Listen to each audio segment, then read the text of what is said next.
Puisque nous ne pouvons jamais prévoir totalement les actions d'autrui, la confiance devient la base de nos attentes.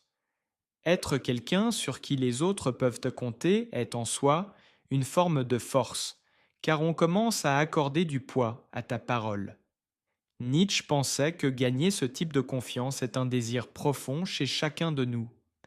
Malenkov, tel que montré dans le film, n'était pas perçu comme apte à diriger l'Union soviétique justement à cause de son indécision et de son manque de volonté intérieure. En ce sens, le ton satirique du film transmet un message profondément philosophique. Nietzsche critiquait la volonté dispersée car il la voyait comme un obstacle majeur pour dépasser le nihilisme.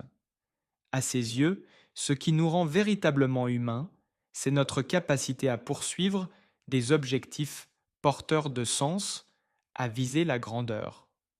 Et cette grandeur ne peut être atteinte que si nos désirs et nos impulsions sont coordonnés dans une seule direction. Pour Nietzsche, il ne suffit pas que la volonté soit forte. Elle doit aussi être unifiée et dirigée consciemment si nous voulons vivre avec un véritable sens. Et ce n'est pas qu'un concept théorique. Cela a des conséquences concrètes au quotidien.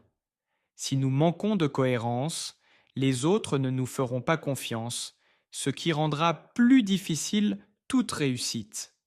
Mais au-delà de ça, Nietzsche voyait un danger plus profond. Sans une volonté organisée et puissante, la douleur et les épreuves de la vie